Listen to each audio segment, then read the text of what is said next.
Good evening. The meeting continuance of the regular City Commission meeting for Wednesday, June 28th will now come to order. Please join me in silencing your cell phones.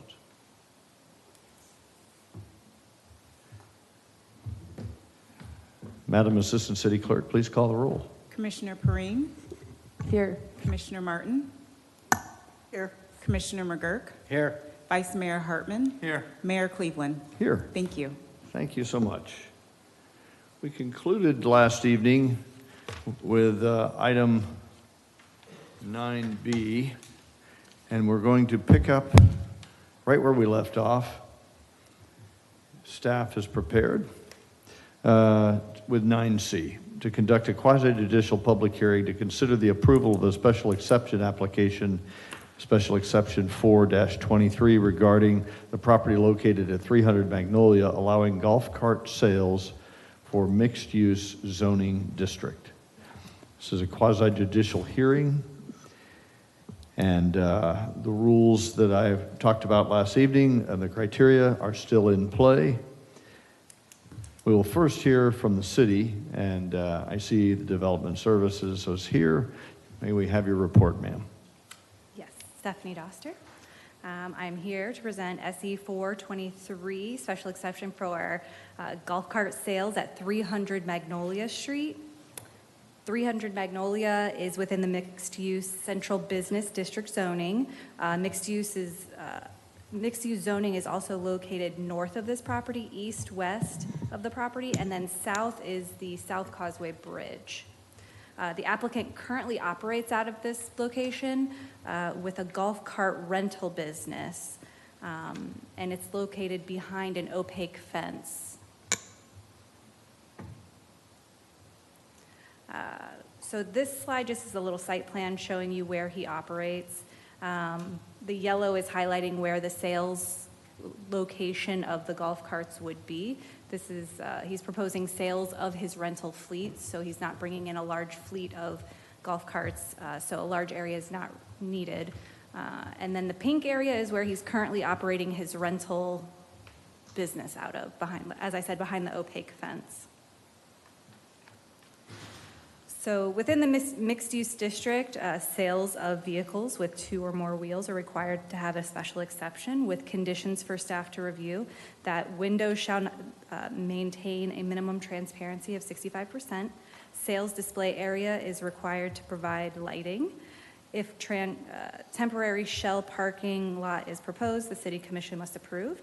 Site plan shall be submitted, and it must meet all other land development regulations. And after staff's review, it was determined that these conditions were met.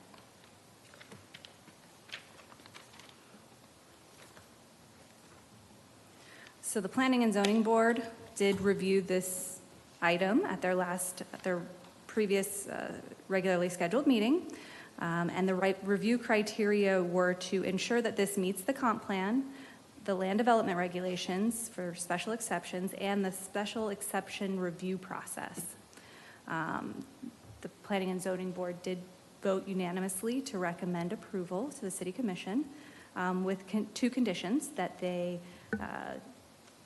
operations are limited till 5 p.m. unless they update their lighting to comply with Section 604, which since the Planning and Zoning Board meeting, we've done a little research on the lighting plan there and found that it is compliant with 604.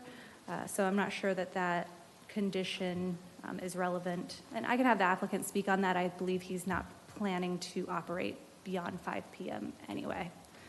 And then also that they would plant trees or shrubbery along the Magnolia property line. Again, I'll let him touch on that because this is a concrete area, so his options would be potted plants. But I know he does have some ideas there.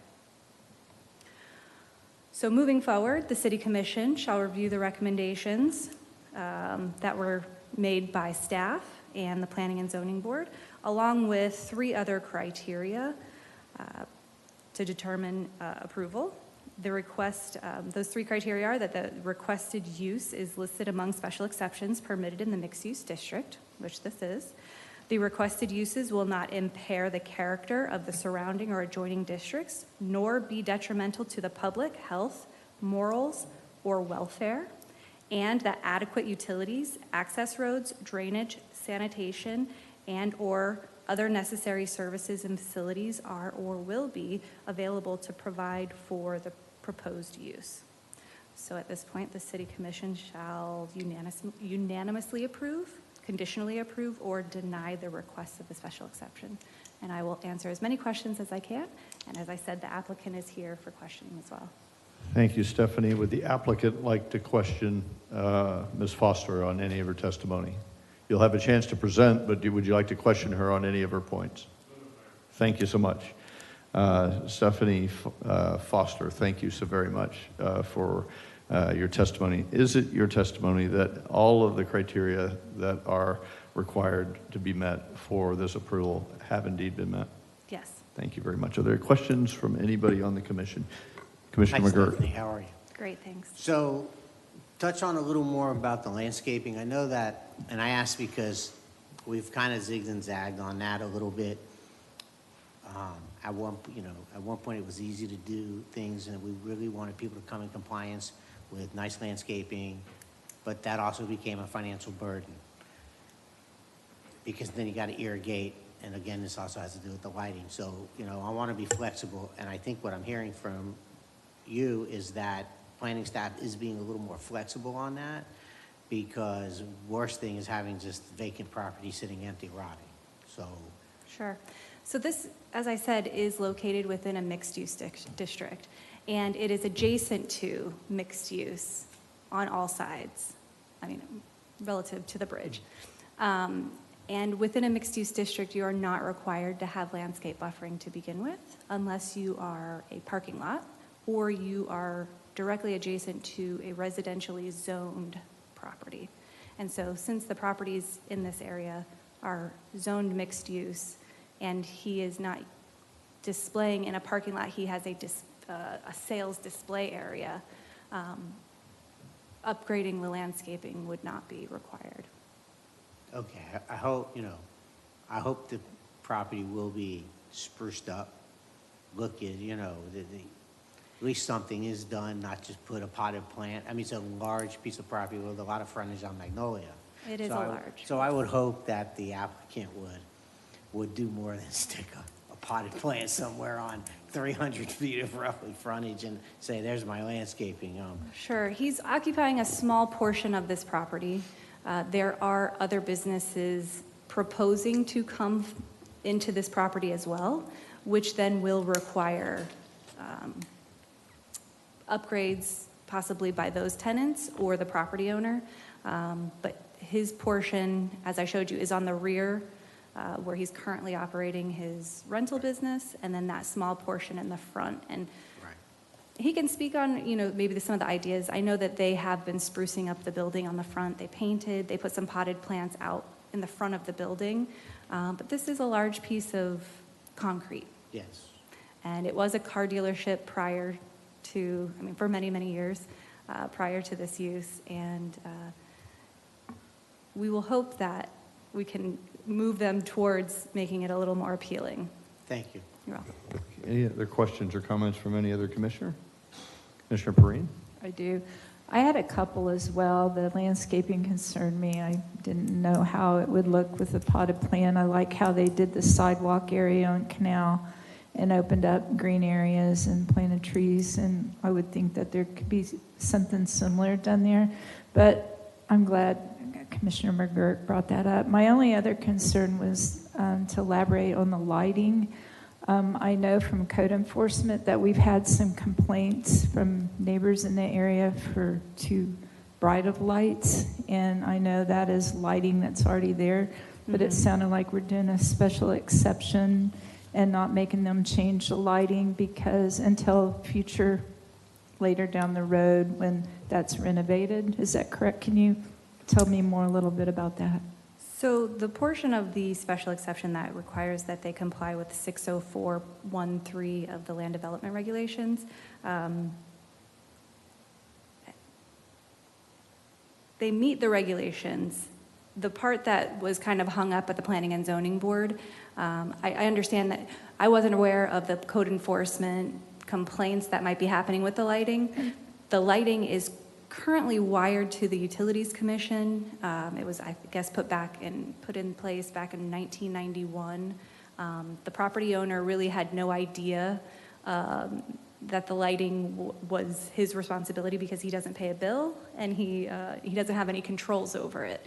They do have shades, which I would think that the Utilities Commission, if there were complaints, could remedy the glare coming off of them. But in order to enforce that they comply with this section of the code, it would have to be within a CRA district, and it would have to be closer than 20 feet to a residentially zoned property. So I want to clarify what I said.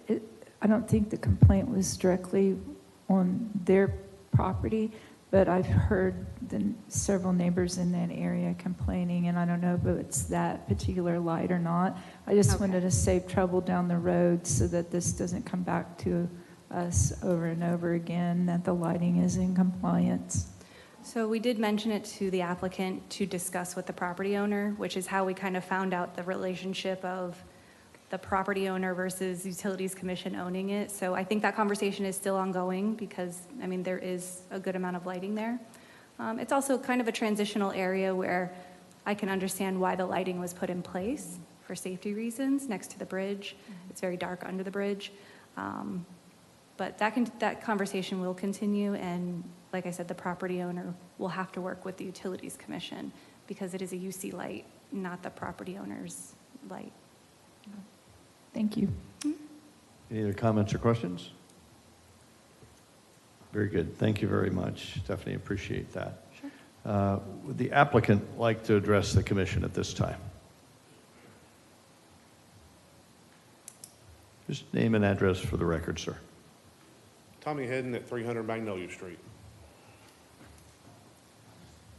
Good afternoon. I want to appreciate you guys for coming back and hopefully going to wrap this up for us this evening and not making us wait till August. So just thank you for your time. Well, we are in agreement with what the city staff is recommending, and I'm just here basically to answer questions and hopefully be able to fill out what we can do to move forward. Great. Just to follow up on, you heard Commissioner McGurk. You have anything in your mind about the landscaping? As far as where the landscaping goes, it's not my property. The only part that I have access to where is blocked or where the city recommended us to do any kind of landscaping on the side of the property and onto Magnolia is our driveway that goes in and out of, oh, thank you. In the yellow highlighted area, that's where the property where we will be using for the golf cart sales. And there is a curb that goes off from the property onto Magnolia. Alongside the south side of the where it says Lytle Avenue is a fence. I'll be happy to work with the city in whatever ways to do landscaping on my portion of there. I just don't know where we can put it. We'll happily, if we can work with anyone to put it. It's just that's our entrance to and from the parking lot. So my interest in asking the question was a couple. One is, it used to be easy to do these kind of things, temporary parking lots, so on. But people, unfortunately, some people would abuse the privilege, so to speak, for lack of a better word. And what I'm asking is that you just put together a nice presentation. Don't abuse the fact that you may not have to be required to put in landscaping. It would be a hardship in your case. You're trying to get something started, to rip up concrete and put irrigation through the property, all that. It wouldn't be practical. And in this case, you may not be required to. Yes, sir. But the point I'm trying to make is, we've gone through a more stringent regulation because too many people didn't care about the appearance, if that makes sense. Yes, sir. I'm not saying that I want everything looking perfect. You're selling golf carts or renting golf carts out there, but have it neat, have it orderly, have it look nice. Don't have the place dilapidated, looking terrible, dark, dingy. That's really what I'm saying, because when things don't get done nicely or well, that's what sparks regulation. And now in other areas, other zonings, we have a lot of instances where a small guy can't come in and do something relatively easy to try it out, because we have a lot of regulation now, because people, citizens, just got fed up of things not looking nice and taken care of and orderly. So that's really kind of what I'm getting at when I was talking to staff about it. So take pride in what you're doing, make sure the property doesn't just look crummy, have it organized and presentable is really what I'm saying. Yes, sir. I appreciate that, thank you. Any other questions for the applicant? Well, just sort of, I'm wondering if there is an option, obviously, and this may be more for Ms. Doster, there are many ways to make a property attractive that don't always require live plants. Right. So there can be some type of similar, structure, and I think the big deal is when it looks sort of run down and there's all these feather flags flying and it looks like not a nice neighborhood, but perhaps there can be a way to make an attractive property without needing plants. Let's just be creative. Yes, ma'am. Our plan is not to have the buy here, pay here chicken guy running around. It's to, as we refurbish our rental fleet, we need to be able to sell off the carts so we can buy new, so we have nice new stuff out here to offer to our citizens and our tourists. The state of Florida requires me to have a brick and mortar building to have a dealer's license. So this is why I'm coming before the city council here to get that zoning change or an amendment to the zoning, so I can have the brick and mortar spot, so I can sell off the used carts to purchase new. That's the majority of the reason why we're looking to go into sales. It's not going to be the buy here, pay here car lot that you may have seen in the past. I can guarantee you that. I was just trying to open up options for you. Yes, ma'am. Thanks. Any other questions for the applicant? Thank you so much, sir. Appreciate your testimony. Thank you. Appreciate it. We'll now hear from members of the public wishing to comment either in favor of or opposed to this special exception 4-23, allowing golf carts in the mixed-use zoning district for the property located at 300 Magnolia. When you come forward, you'll have 3 minutes to talk. Name and address, please, for the record. And this is a monologue. You're making comments or voicing a concern, okay? Jane Burton, 110 Ponciana Cove, New Smyrna Beach. When I think of New Smyrna Beach, I think of the beach, but also I think of Canal Street, Flagler Street, and all these dreams that have been fulfilled in these small businesses. And I believe that approving the dealership license for top shelf golf cart is the way to go. They're honest, they're local, they serve a lot of people, and I just think it's the right thing to do. You can't find better people, so that's it, really. Thank you so much. Appreciate you. that.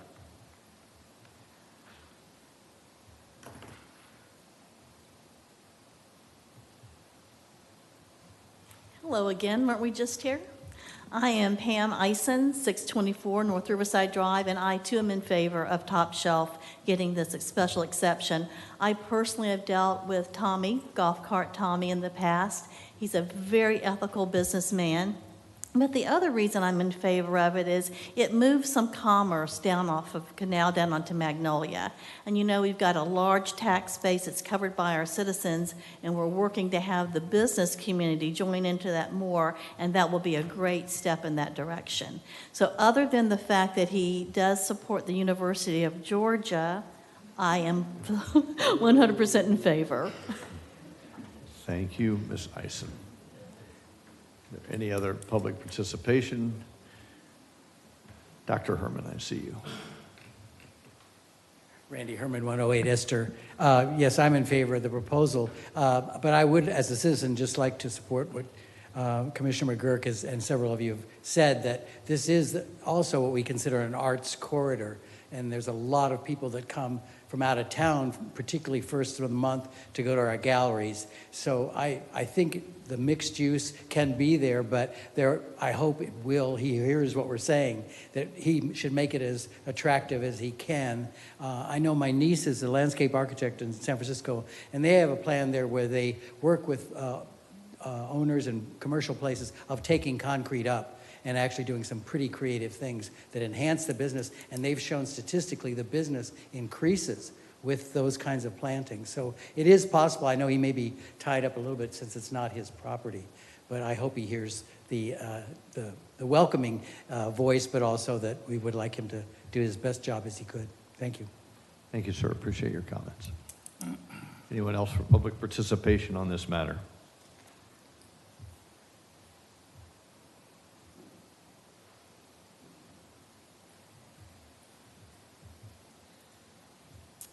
Good evening. My name's Deb Salvi. I'm at 1208 Magnolia Street. And I am for approval of Top Shelf Carts expanding their business. I've dealt with Tommy and his business. I have a golf cart that he's helped me out with a lot. And not only is he honest and willing to help the community, he also takes pride. He takes pride in his business. And I would really like to see this approved. And it would help our community. It would be a really nice place. I know that he will make it nice. So, thank you. Thank you so much. Appreciate your comments. Anyone else for public participation? Seeing none, public participation is now closed. Does city staff have any closing remarks?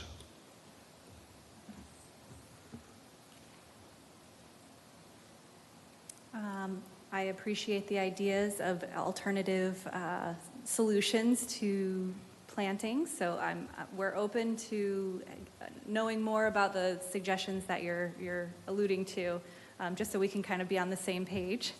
I like the idea of installed art or the art community getting involved. I think that is one way to jazz up a property like this. So, yep. If you have any other questions, I'm still available. Thank you very much. Appreciate that. Any other comments from Golf Cart Tommy? Are you all set? All right. Thank you so much. Is there a motion to approve special exception SE 4-23 allowing golf cart sales in the mixed-use zone district for property located at 300 Magnolia Street? So moved. There's a motion. There's a second. Madam City Clerk, please call the roll. Vice Mayor Hartman. Yes. Commissioner Martin. Yes. Commissioner Perrine. Yes. Commissioner McGurk. Yes. Mayor Cleveland. Yes. Thank you.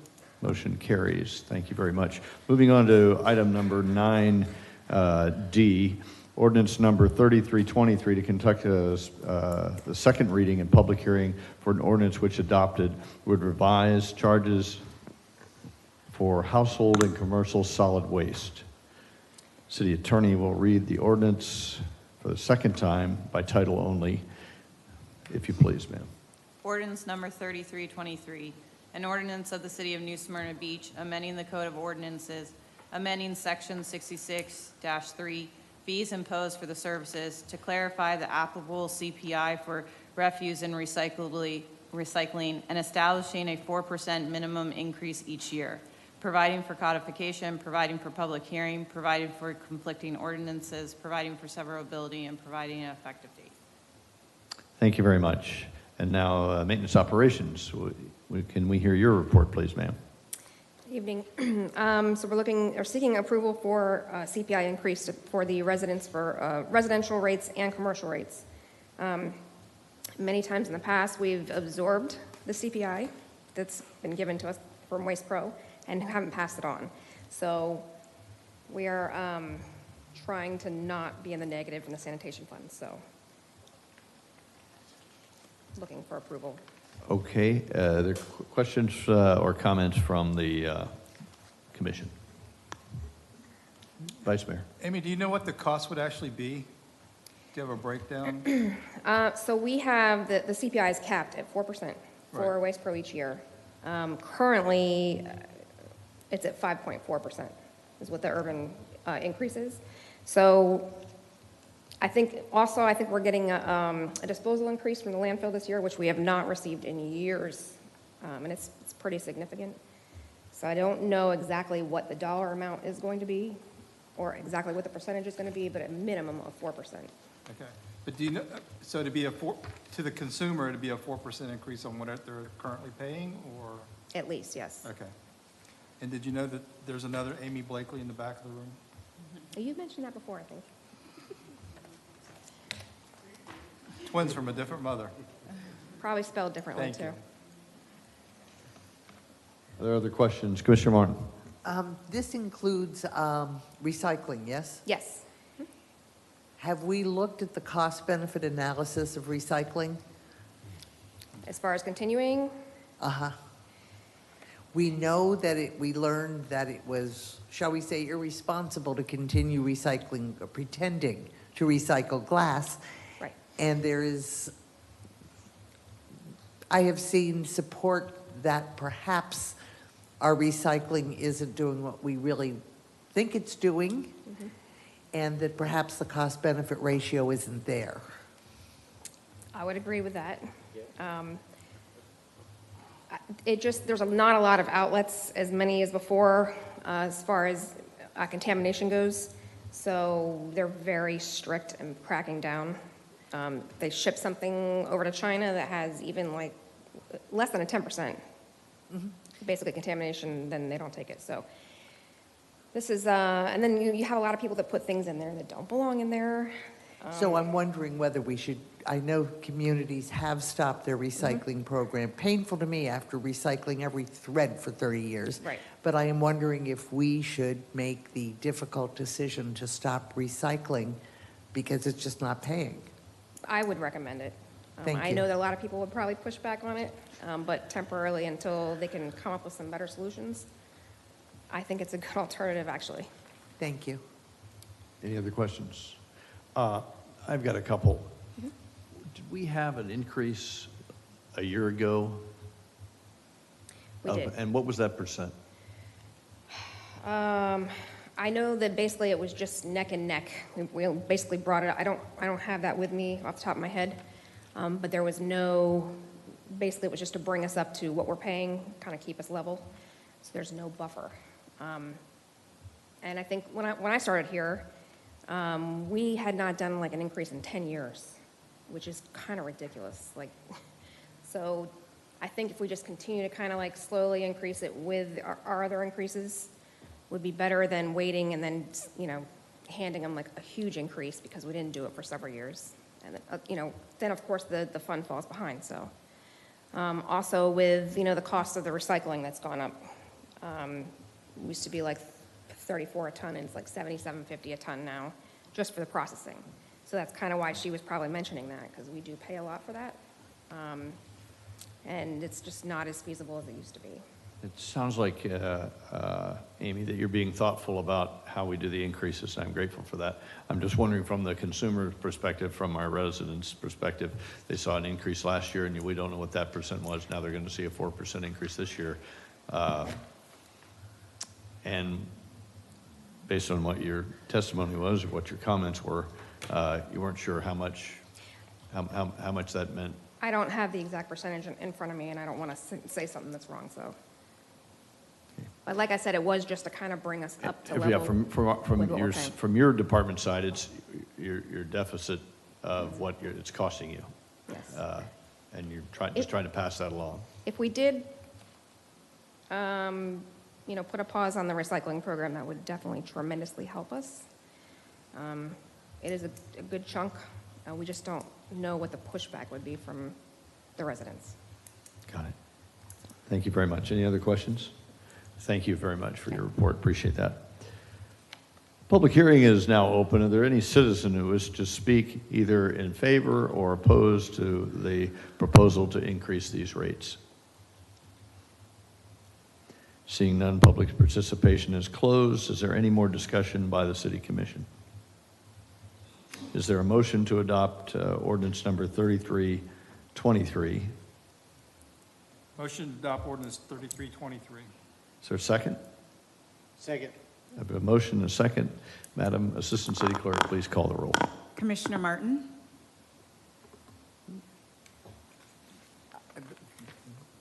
You didn't call for further discussion. I did, just minutes ago. I'll say no.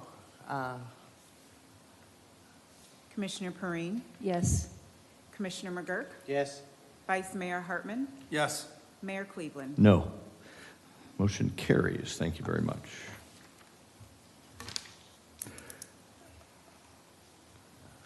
Item number 9E is ordinance number 3423 to conduct a second reading and public hearing of an ordinance which is, if adopted, would vacate a portion of the platted Mildred Avenue and Main Street. These sections of unopened right-of-way are located between Loyola Street and North Glencoe Road. City Attorney, would you please read the ordinance for the second time by title only, please? Ordinance number 3423, an ordinance of the City of New Smyrna Beach vacating two portions of the platted right-of-way in the W.J. Manning subdivision, generally located north of Pioneer Trail between Loyola Street and North Glencoe Road, providing for conflicting ordinance and providing for effective date. Very good. I see Senior Planner Mathan in front of us. Your report, please, Bob. Yes, sir. I've got a PowerPoint. I was hoping it could be. Here we go.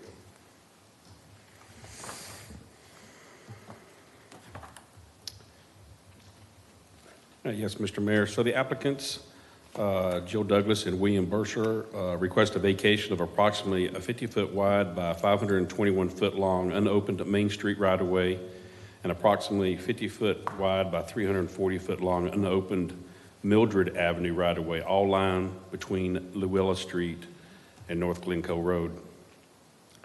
The platted unopened right-of-ways which exist are bounded by Loyola Street to the west and North Glencoe Road to the east. The total square footage of the requested vacation is about 40,554 square feet.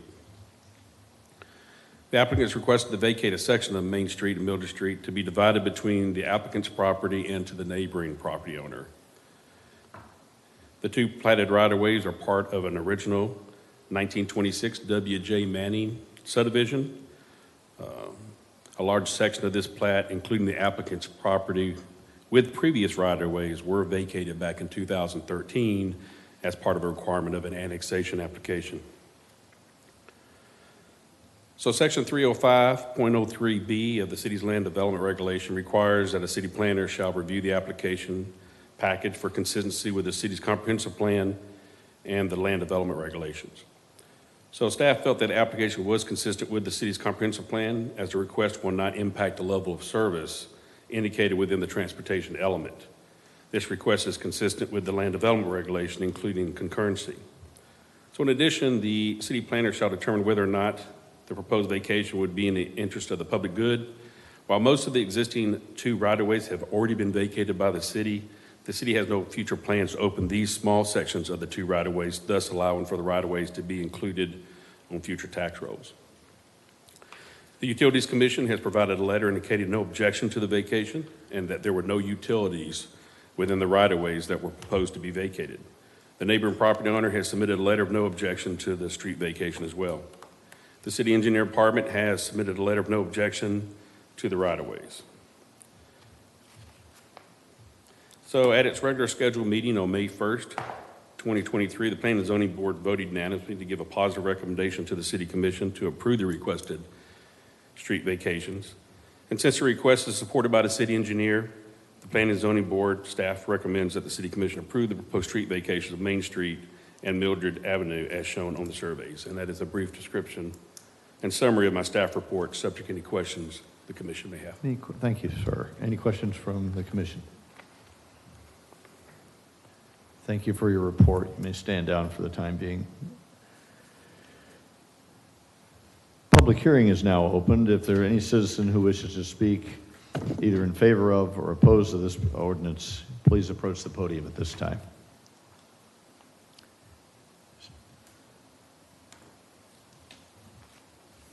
First off, I'd like to thank you for your service. You're all here on overtime.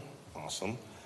I'm William Burson, my wife Jill and I has bought this property. It was a dilapidated, misused property with lots of illegal dumping and other usage that we have totally cleaned, other than this small portion where we're trying to get the fences and boundaries put back up where we can put more of our cattle and these things over there, and a home site one day. I'd appreciate you guys approving it. Thank you very much. Appreciate that, sir. Is there anyone else from the public who'd like to speak on this issue?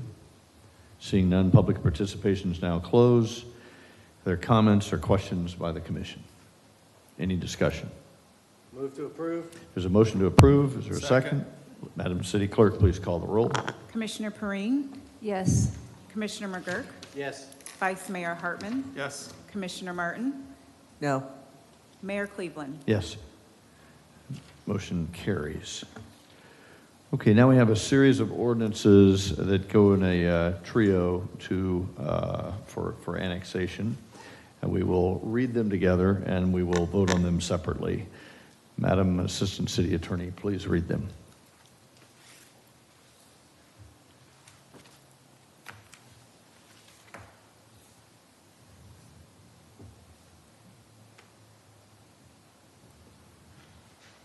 I have them here if you need them, Shay.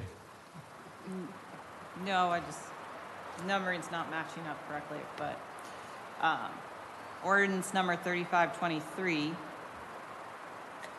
typo. An ordinance of the City of New Smyrna Beach annexing .64 plus or minus acres of property located on the west side of South Wild Orange Drive, south of State Road 44, addressed as 360 South Wild Orange Drive, providing for redefining boundaries of the city, designated the property within Commission Zone 4, providing for public hearing, provided for required filing, providing for conflicting ordinance, providing for severability, and providing an effective date. Ordinance number 3623, an ordinance of the City of New Smyrna Beach amending the comprehensive plan, changing the future land use designation of .64 plus or minus acres of land located in the west side of South Wild Orange Drive, south of State Road 44, addressed as 360 South Wild Orange Drive, from Volusia County, urban low intensity to city low density residential, providing for an amendment of the associated comprehensive plan map to show the area incorporated into the city, providing for public hearing, provided for conflicting ordinances, and providing an effective date. Ordinance number 3723, an ordinance of the City of New Smyrna Beach rezoning .64 plus or minus acres of the property located on the west side of South Wild Orange Drive, south of State Road 44, address as 360 South Wild Orange Drive, from Volusia County, R4A, urban single-family residential airport overlay, to city R2A, single-family residential airport overlay zoning district, providing for conflicting ordinance, providing for severability, and providing an effective date. Thank you very much, ma'am. The public hearing is open for these ordinances, and now we'll hear from the senior planner, Mr. Mathan. We're ready for your report, sir. Yes, sir. Sharon, could you load my PowerPoint for me?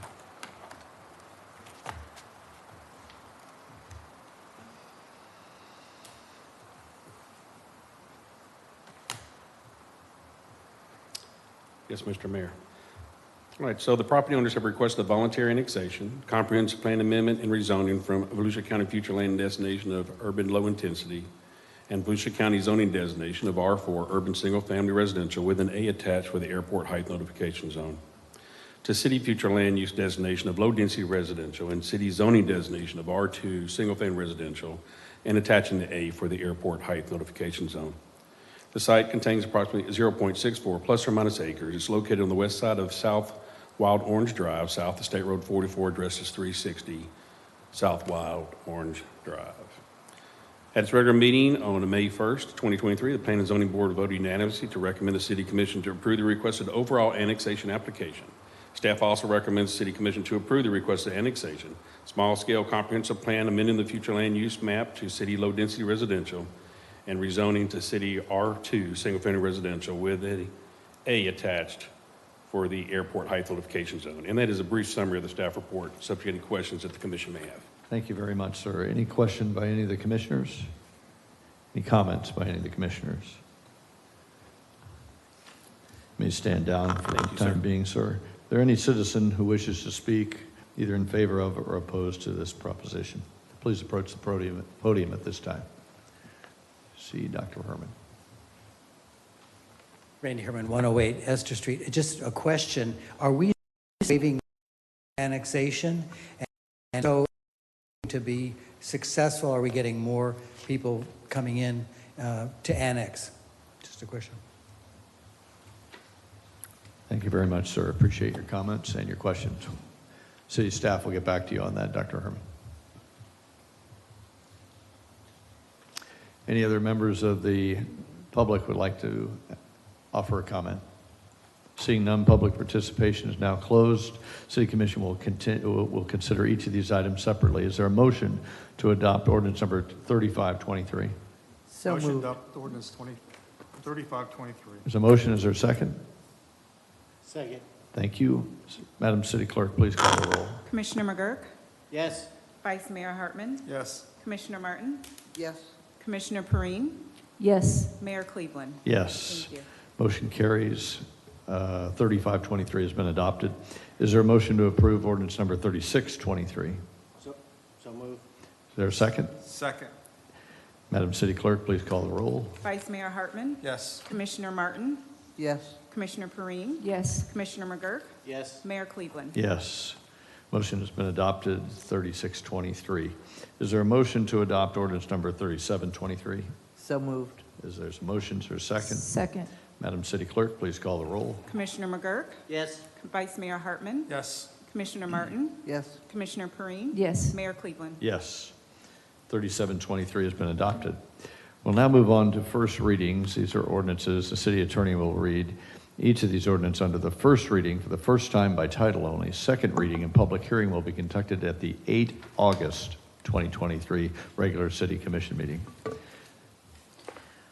Ordinance number 3823, an ordinance of the city of New Smyrna Beach annexing .25 plus or minus acres of property located on the east side of Olive Drive, south of Hazel Bishop Drive, addressed as 543 Oliver Drive, providing for redefining boundaries of the city, designating the property within Commission Zone 4, providing for public hearing, providing for required filing, providing for conflicting ordinances, providing for severability, and providing an effective date. Second reading and public hearing, August 8th of 2023. Ordinance number 3923, an ordinance of the city of New Smyrna Beach amending the comprehensive plan, changing the future land use designation of .25 plus or minus acres of land located on the east side of Oliver Drive, south of Hazel Bishop Drive, addressed as 543 Oliver Drive from Volusia County urban medium density to city medium density residential, providing an amendment of the associated comprehensive plan map to show the area incorporated into the city, providing for public hearing, providing for conflicting ordinance, and providing for an effective date. Second reading, August 8th of 2023, in public hearing.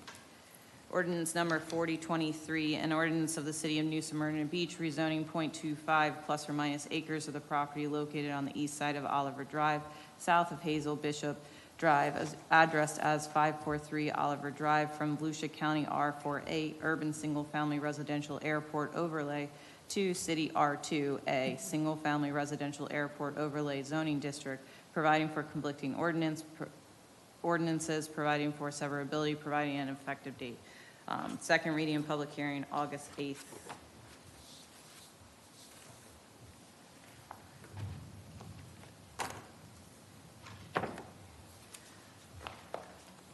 Ordinance number 4123, an ordinance of the city of New Smyrna Beach annexing 1.0 plus or minus acres of the property located on the east side of Martins Dairy Road, north of Turnbull Bay Road, addressed as 1604 Martins Dairy Road, providing for redefining boundaries of the city, designated the property within Commission Zone 3, providing for public hearing, providing for required filing, providing for conflicting ordinances, providing for severability, and providing an effective date. Public hearing and second reading, August 8th, 2023. Ordinance number 4223, an ordinance of the city of New Smyrna Beach amending the comprehensive plan, changing the future land use designation of .1 acres of land located on the east side of Martins Dairy Road, north of Turnbull Bay Road, addressed as 1603 Martins Dairy Road from Volusia County Rural to City Rural, providing for amendment of the associated comprehensive plan map to show the area incorporated into the city, providing for public hearing, providing for conflicting ordinances, and providing an effective date. Second reading and public hearing, August 8th, 2023.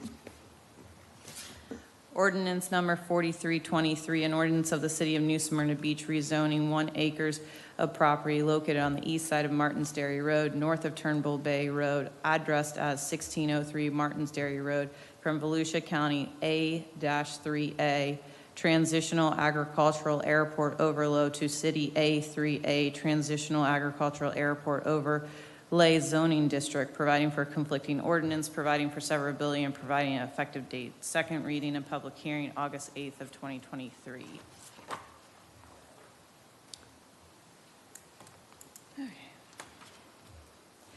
Ordinance number 43-23, an ordinance of the City of New Smyrna Beach rezoning 12 contiguous parcels of land located east of North Atlantic Avenue between Crawford Road and Sapphire Road, addressed as 805, 807, 809, 811, 813, 815, 903, 905, 907, 911, 919, and 921 North Atlantic Avenue from City R3 Single Family and 2 Family Residential to City R3A Single Family and 2 Family 0 Lot Line Residential Zoning District, providing for conflicting ordinance, providing for severability, and providing for an effective date.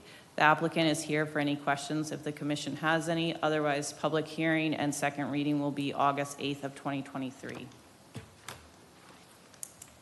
Any questions or comments from the commission? Thank you very much, Assistant City Clerk, for reading all of those. We have no boards or commissions to report out at this time, and now we'll move on to the mayor and commissioner reports. Commissioner Perrine, have you got anything you need to report? Yes, sir, I do. So this is just a Chapter 50 HPC update report from historic residents. Recently, I met with several historic property owners concerning Chapter 50 from the last HPC meeting, and from, I believe, Commissioner Hartman brought up the Chapter 50, whether we go forward or not. So they forwarded a couple of questions to me concerning Chapter 50, and they have more to come, so I forwarded those to the city attorney. And when those questions get answered, I did ask staff to let all of us know those answers when they have time to provide them, so we're all on the same page of knowing what the answers to their questions were.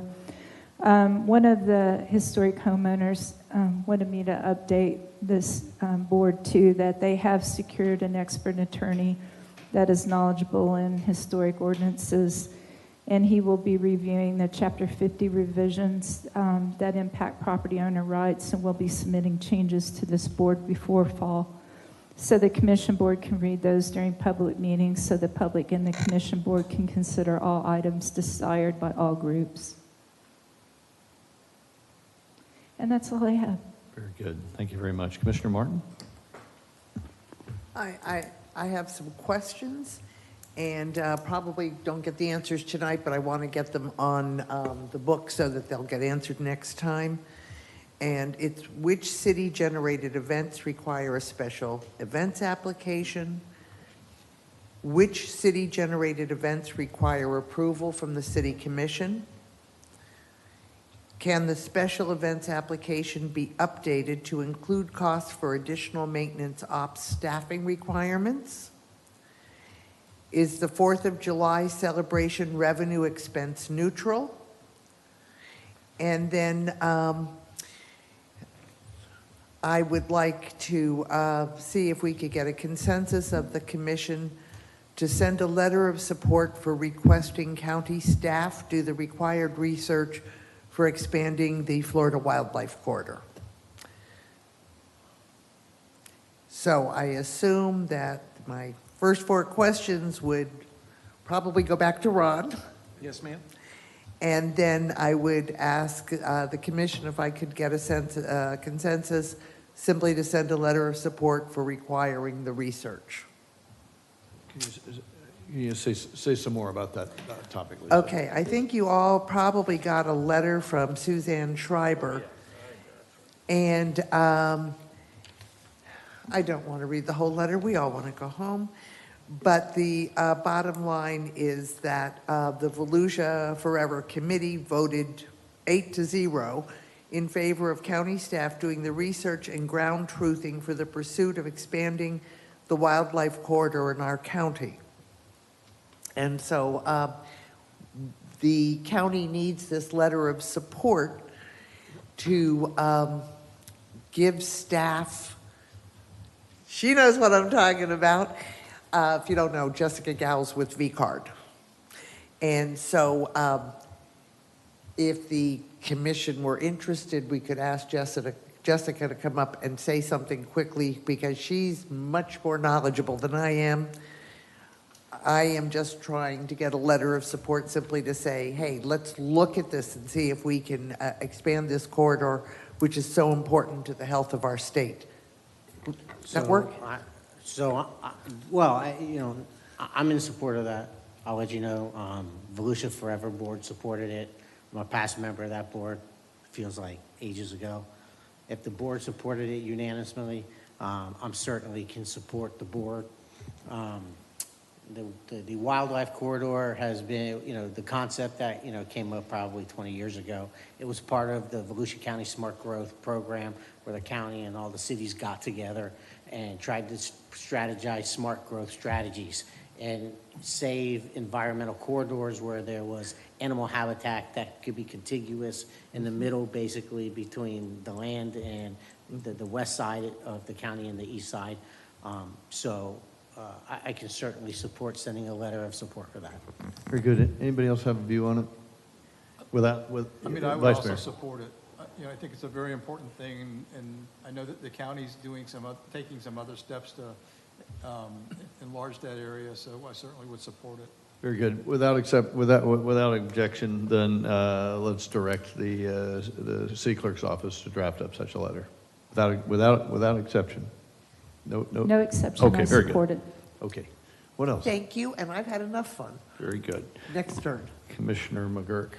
So I was going to say that I was going to pass, but Lisa, your comments on recycling really, really intrigued me because I thought I was one of the only people who seemed to know the true statistics and understanding of recycling. The world, the country has had the wool pulled over their eyes for many decades. And most of what people think gets recycled does not ever get recycled. So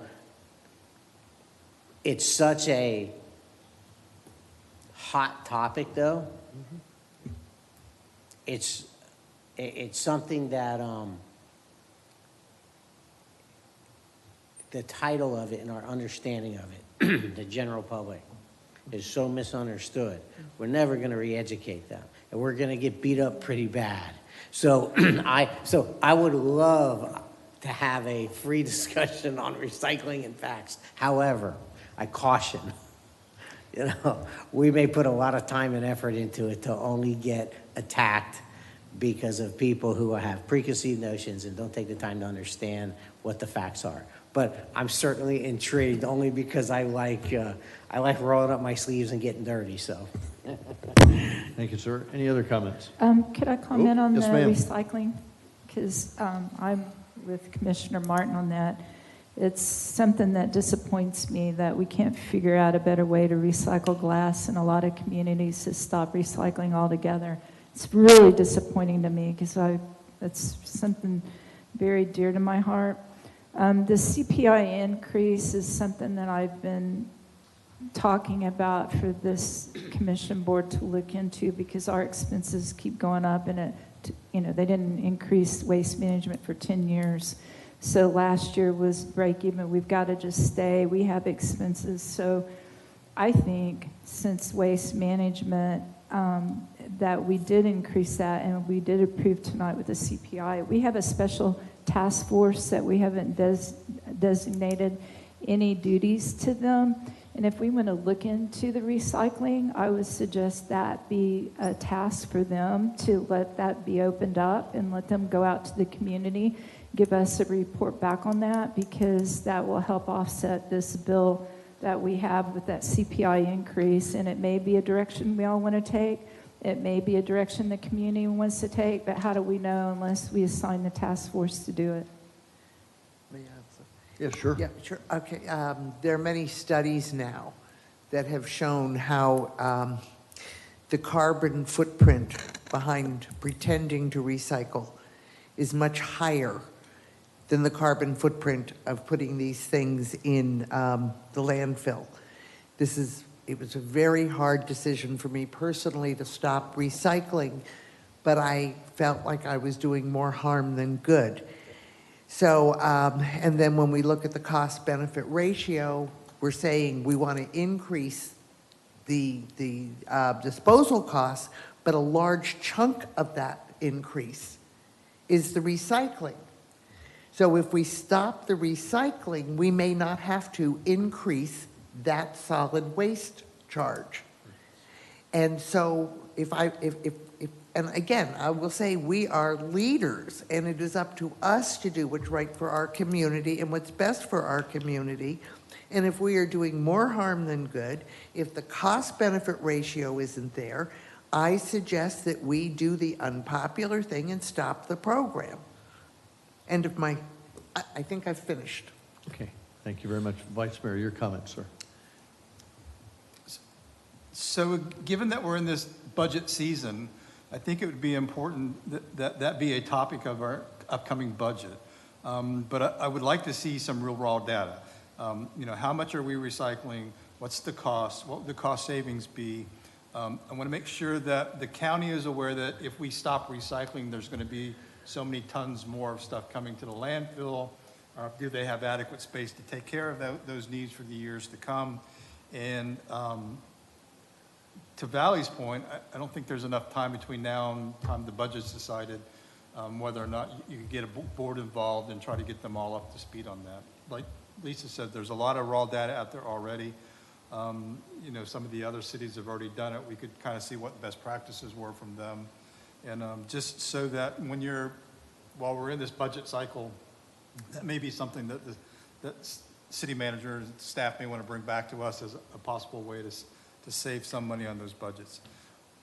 But I'll tell you now, if we vote to remove it, I will never vote to bring it back, because you'll never re-educate the public to get back into something once you told them they don't have to do it anymore. Just one thing. We've never managed to educate them to properly recycle, period.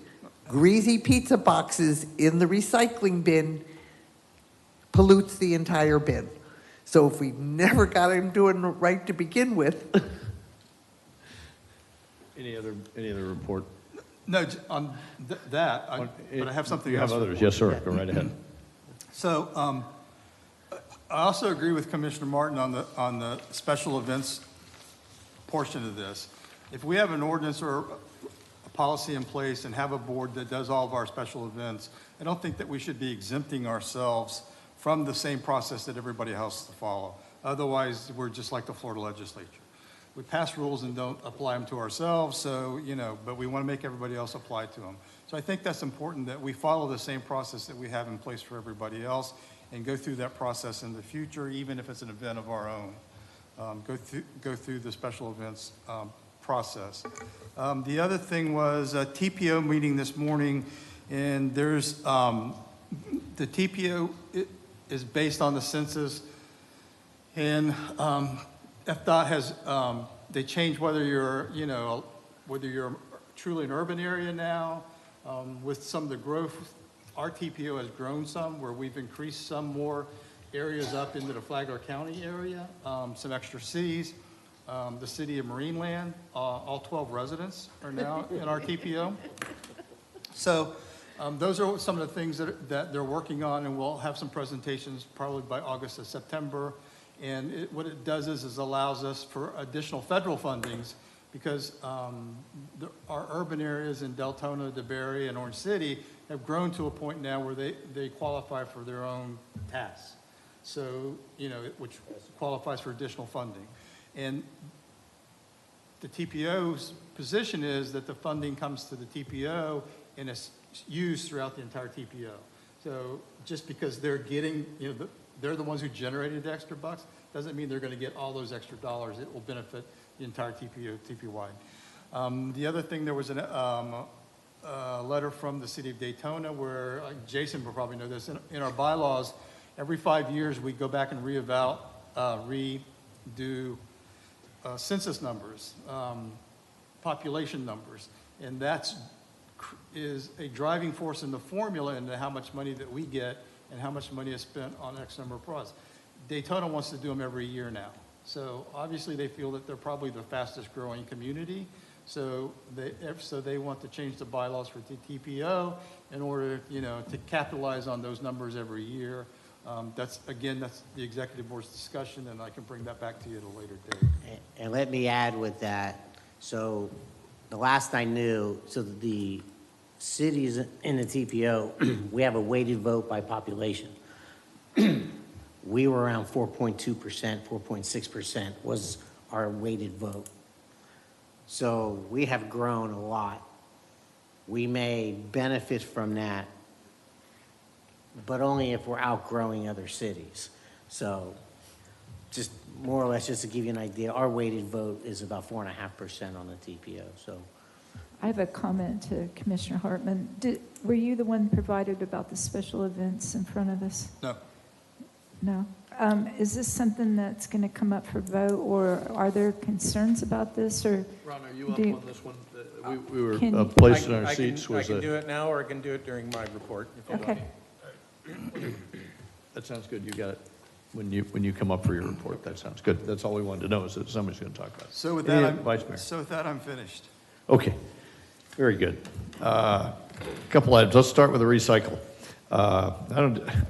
Education from sitting up here has been wonderfully rich. I come with an idea that is being practiced at either Fernandina Beach or Atlantic Beach, and they're making money with glass recycling by the barrel load.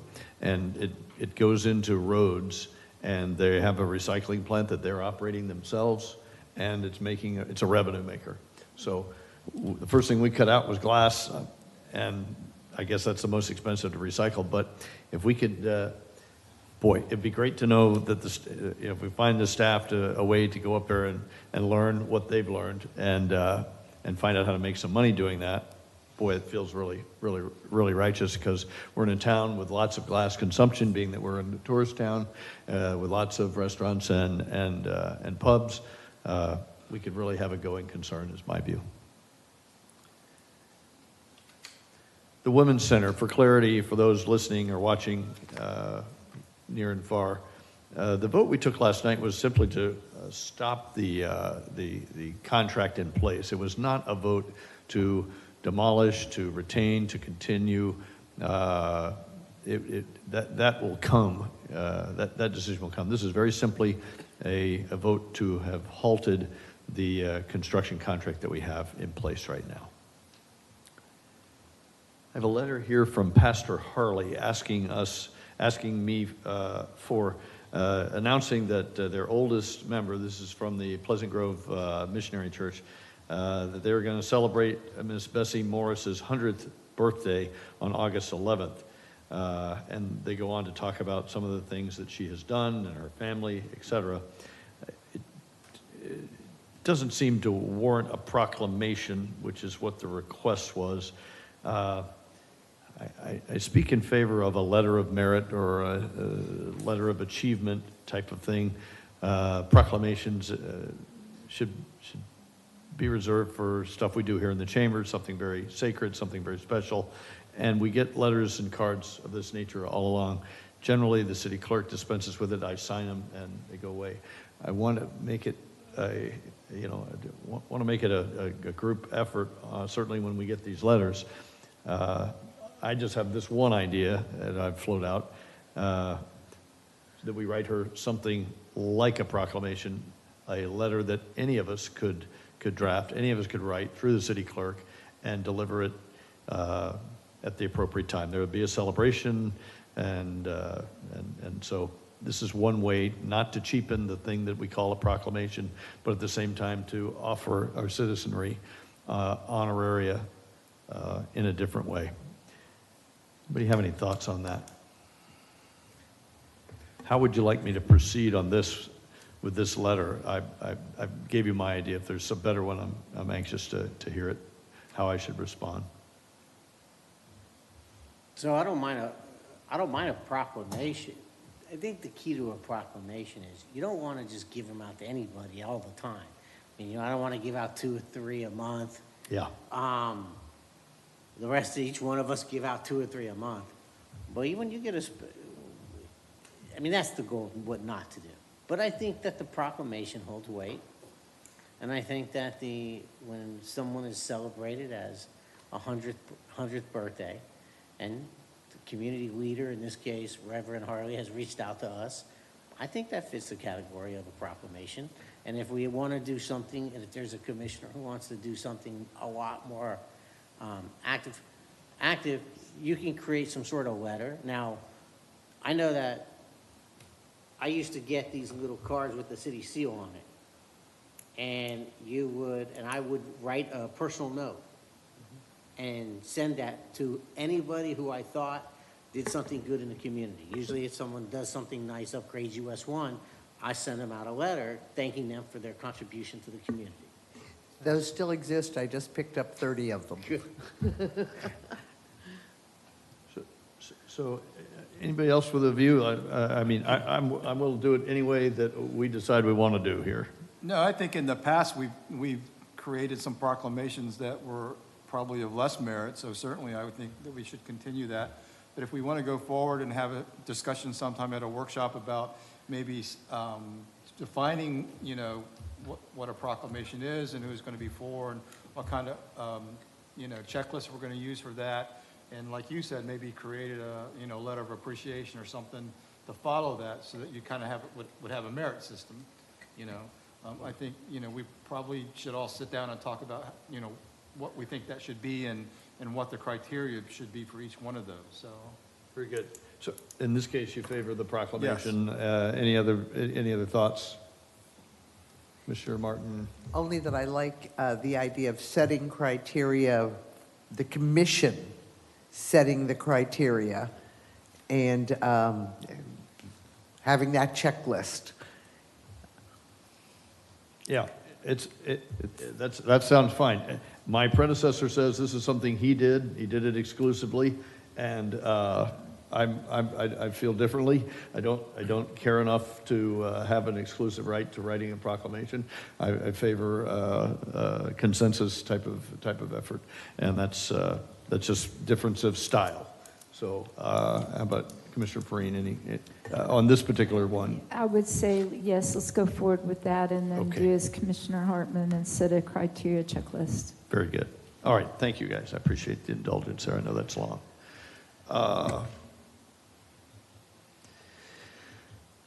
City manager talked about the challenges with us dealing with the homeless and his communications with the DeLand city manager on the bridge.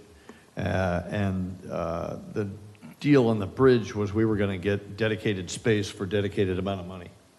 And that was not going to be available at First Step up in Daytona. We were going to have to pay money and not have dedicated spots that would be available when we needed them.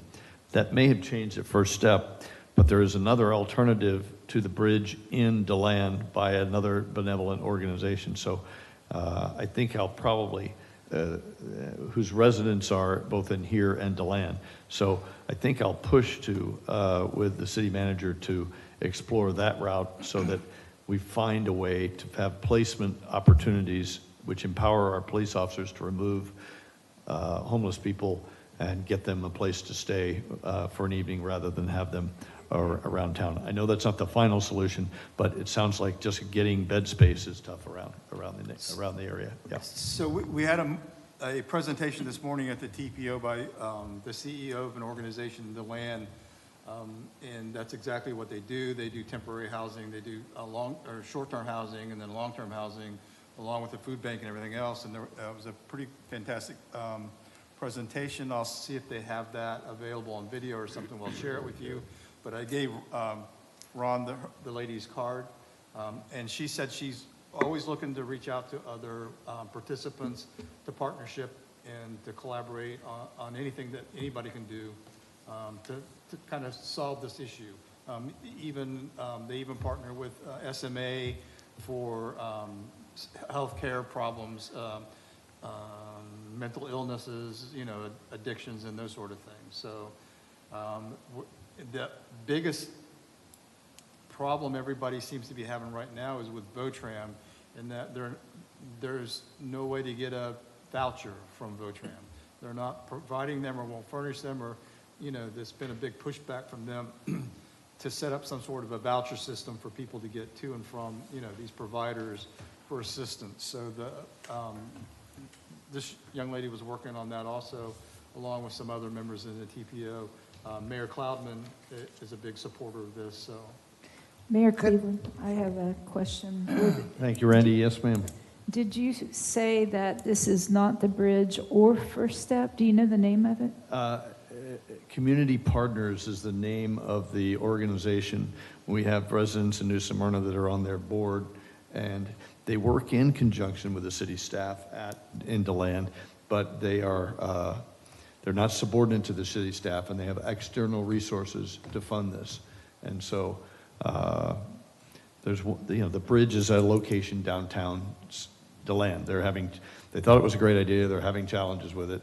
And so these are alternatives to the bridge location. So in the past, Chief Feldman and Max and I toured the bridge in First Step. We were hoping to get some of these organizations to do presentations to our board once that we narrow down, which one would be feasible to even consider. Is it a possibility that these would do a presentation? Sure, they probably would love to let us know. Question, I've seen both those presentations in the past, and I know First Step in the past was definitely not a good match for us. But is this the same community partners as the one that works with middle school at Babe James? No. So it's the same name, different group? That's Westside Community Partners under Lionel Law. Yeah, it's under This Lionel. is not, this is Okay. not, this is not that organization. Yeah. So I just have something. I'm not sure I'm following the discussion, but I hear the bridge come up. I'm going to tell you this. There's a big public presentation about the bridge and how successful it is. And when I did my checking, that's not exactly accurate. The public policy of it, the face of it, is fantastic. But I've talked to DeLand business owners. I've been down in DeLand to talk to them and check it out. And they have a completely different opinion of that. And there's a lot of businesses down there, from law firms to ice cream shops, that have a very different opinion. Because, see, the bridge was used as an example, the shining example of, something that is a successful program. It's worked well. It's controlled the homeless downtown. And that is, I heard all of that great stuff. But when I actually got into the community and spoke to the businesses along and the organizations, the business organizations, it is a totally different story. So going back to this whole discussion, and there was a proposal to put it over back by the police department off of Industrial, this little housing thing. In my mind, the best thing we can do is the First Step program is a structure already built to deal with the homeless. That is the best policy, because trying to create a facility that doesn't exist yet in a place where everyone agrees, because what you're going to get is put it in your neighborhood, not mine. If you like it, put it in your neighborhood. See how your neighbors are going to like it. So in the end, if we get down this road, I just want to share my experience with it. And when I hear the bridge come up, they've done a great job. I'm not trying to say that they're not a good organization, but there's a public face on that is not as accurate as what is portrayed. So with that, we haven't had an update on this since probably January, February, somewhere around. It's been a while. Could we get Chief Feldman to update us in the near future and his homeless officers and get that on the upcoming agenda sometime? Vote to do what? Just to update us on our community's homeless issues, how it's going with our new homeless officers, an update to the public, because we've all been viewing Bridge, First Step. First Step has made a lot of changes to when the previous commission board went there. They have an outdoor area now that a lot of people in our community may or may not know about. A lot of people have misconceptions about First Step. We did look at the bridge, and they are possibly building another building, renovating it for future growth of homelessness. So I just think we need to pull all this together and update our community on it, because I get a lot of questions. We get a lot of emails on it. What are we doing with this as a community? And I think it would help because Chief Feldman has an officer or officers dedicated to this. His caseworkers he's been working on. He has a great best practice program that he's bringing from another community. And just so that our public hears that we're working hard and diligent on these issues to figure out what's good for us, I think it'd be a really positive thing. I'm all for that. Very good. And the Could city I ask- clerk and the city assistant city manager has got this for the record, so I'm sure we'll get something back. Just a quick question, and if Eric may or may not choose to come up and answer. We got that TPO presentation, or I went in to look at this from today, and the stats from the point in time showed that New Smyrna had a population of 70 homeless, and so I sent it over to Chief Feldman asking whether he thought that was an accurate number. Why don't we take that up when we get the full report on all that we're doing for homeless, and get the city manager buffer it and put it together, make sure it's a full package that includes all the other elements that we've asked for. Is that acceptable? It is, but I also wonder if 70 people with a lot of time, energy, staff, resources, money is very different than if we say had 200 problematic people. So I was just trying to put it into context, if you will. Gotcha. Thank you, ma'am. Assistant City Clerk, have you got a report, ma'am? No report at Very this time. good, very good. Assistant City Attorney?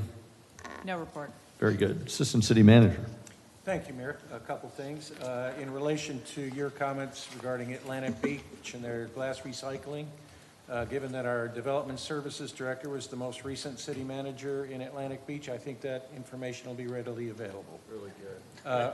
One consideration on our trash contract and recycling, and your consideration is the terms of the contract.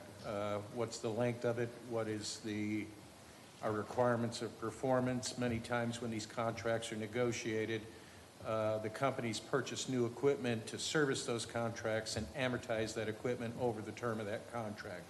So as we proceed in the consideration, keep in mind we may have some contractual obligations that may delay our consideration. In relation to the document you have here, some community residents have been working with our Leisure Services Department and have provided a proposed program for Veterans Day. This is only for information right now. We can't take any action on this tonight. City Attorney has said this is a new item that wasn't part of the carryover of the recessed meeting. So you can review this, ask questions in the interim, and we'll have it up for discussion at a future meeting. Could we ask questions on this? Certainly. About this? Has this ever been in our city before? Is this something new for our city that we're creating? We have had a Veterans Day ceremony annually, I think in the spirit of the expanded ceremony that we had for Memorial Day. I think there's some community interest on expanding the Veterans Day service, so they've been working with staff. So this is a proposed agenda for your consideration. So we had such a good response to the Memorial Day. I'm wondering if we could get sponsors, business sponsors for this. Is that an option? Because I know that I know a lot of people that would be happy to advertise or sponsor for this. Absolutely an option. Thank you. Yeah. I even see some listed Yeah, here. I think there's some on there. Hometown News, Spring Hill Suites, WSBB. So there may be more. I'm going to say that I enjoyed the Memorial Day ceremony. So my two favorite city events each year is Memorial Day and Veterans Day. And although we weren't notified of it, it was a great event.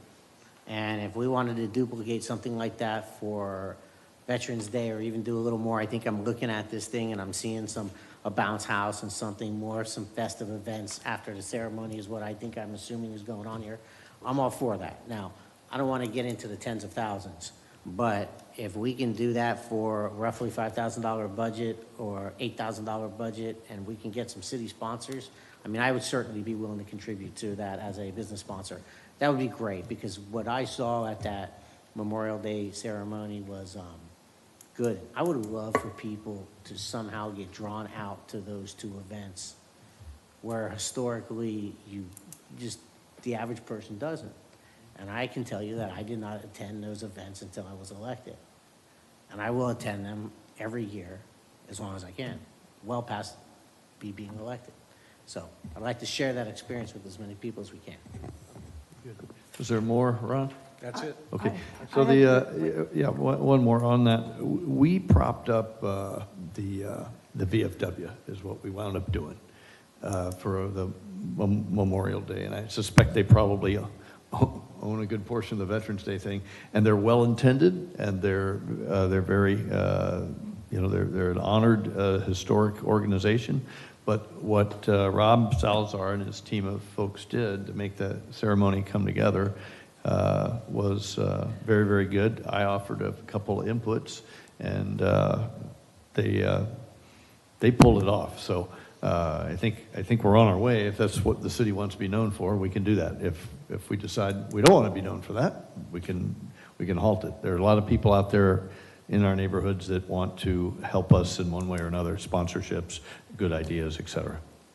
Mayor Cleveland, I do have a good question. If we were to go and reach out for maybe like gold, silver, bronze city sponsors to the businesses on Flagler and Canal Street, I have a lot of friends that I know that would love to sponsor the veterans. Would we reach out to Rob to coordinate this, or maybe again, I'm trying to find out what we're actually having our task board do, that it's supposed to be community involved. Really good. Defer to the assistant city manager. What technique do you like for us to help you help become In the bigger interim than we between are? now and when you take official action on this, if you want to go out and secure sponsorships to pick up the $8,258 event, I think that makes your decision easier at the next meeting to do that. Anybody that you would solicit and is willing to make a contribution, I would send them to Rob.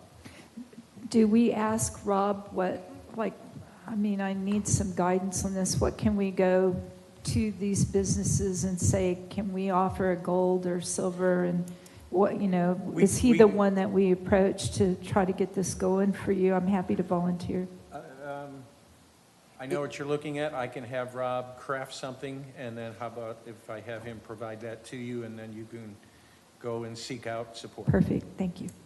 Commissioner Martin. Just sort of an addendum, I've been made aware of veterans in cemeteries, and the cemeteries are not well tended. So while we are celebrating our veterans, I would also like to expand that to add some assistance to those cemeteries that need help taking care of the veterans that are buried there. It's just an extension to show our appreciation. Yeah, I like that a lot. Memorial Day is the time we celebrate our war dead, and formerly called Decoration Day, because in the Civil War, it was so bloody, they needed to clean the cities up and make the grave sites look better than they did. So this has evolved to what Memorial Day is, which is honoring our war dead. Veterans Day, if you spent 2 days, 2 years, 22 years in the service, that's your day of honor. And so it has a different feel and a different idea. It's about veterans and their families and how the families sacrifice and what our city's way to give back so that there's something for everyone on that day. There's a food truck, a bouncing house, a band to play, a concert to listen to, hot dogs to eat, stuff like that. So, those just for an educational standpoint on those two military holidays. I will tell you, here's another piece of trivia I found out. Do you know that New Smyrna has a Medal of Honor winner? He's buried, or there's a monument in his honor in Veterans Park, dilapidated, old, with no symbolism, no ceremony, no nothing on it. And those guys are rare, and it's amazing. I don't know his story, but we can find out his story. I plan to make that one of my personal goals, is to say, hey, how do we make this guy a brand name around here? He should be on a wall somewhere in some city building. If we have a Medal of Honor winner who is here and buried, a New Smyrna born and raised guy who is, has fallen for his country and was awarded the Medal of Honor, is no small feat. Not every city in America has that. So I discovered that the other day and thought that I'd share that with you guys. Great. All right. Thank you for all the extra time. We're adjourned.